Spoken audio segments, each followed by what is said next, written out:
Everyone thinks the Bermuda Triangle is a graveyard of ships and planes. They're catastrophically wrong. Between 1945 and 1975, a narrative took hold. The waters off Florida, Puerto Rico, and Bermuda became synonymous with vanishing vessels and inexplicable disappearances. Thousands of articles, dozens of books, television specials breathlessly recounting tales of aircraft dissolving mid-flight and cargo ships swallowed whole by an angry sea.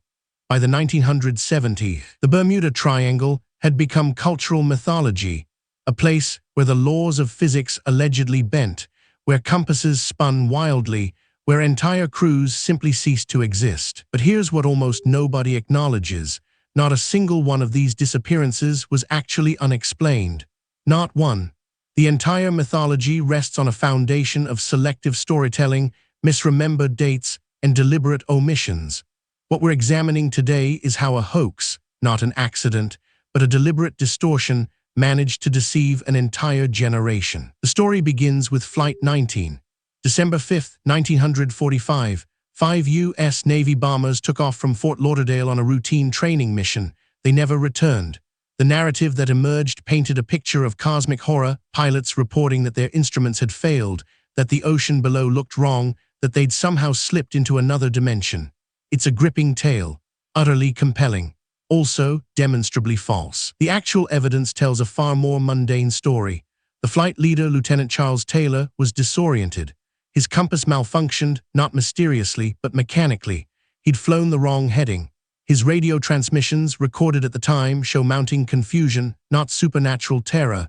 "We must be on the line of position of 150 degrees north," he said. He was lost. Genuinely, tragically lost. The bombers ran out of fuel. They ditched in the Atlantic. A rescue plane was dispatched, and that plane also vanished. 13 men lost. A genuine tragedy, but here's the crucial distinction. There was nothing anomalous about any of it. Equipment failure, human error, and fuel depletion. Tragic, yes. Mysterious, no. Yet within a decade, Flight 19 had been transformed. The narrative shifted. Suddenly, the compass malfunction became inexplicable electronic failure. The disorientation became instruments showing impossible readings. The mundane became the miraculous. And crucially, the actual radio logs, which could have corrected the record, were relegated to footnotes or ignored entirely. This is where the psychology of the hoax becomes fascinating. The Bermuda Triangle didn't emerge from thin air. It emerged from a specific book, published in 1964 by a writer named Vincent Gaddis. He coined the term. He drew the boundaries, and critically, he selected which disappearances to include and which to omit, a practice that would define the mythology for decades. Consider the USS Cyclops, a naval cargo ship that vanished in 1918 with over 300 men aboard. It's frequently cited as Bermuda Triangle evidence. One problem: the Cyclops disappeared in the Atlantic, far north of the supposed triangle boundary.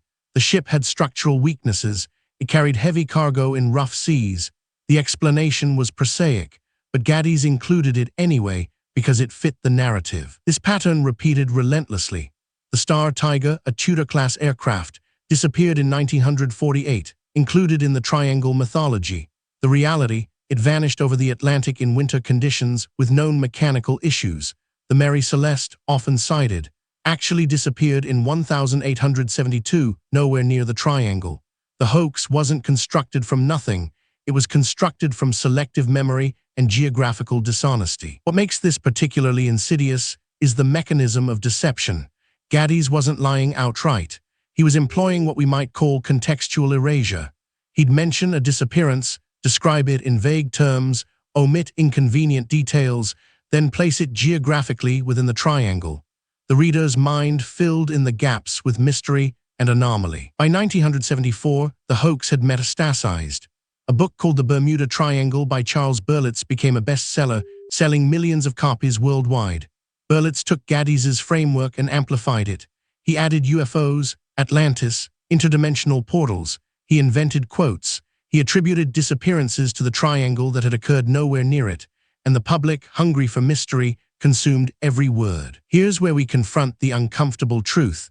The Bermuda Triangle hoax succeeded because it offered something the rational world couldn't: mystery, danger, a reminder that we don't fully control our environment. In an era of increasing technological mastery, the triangle represented the persistence of the unknowable.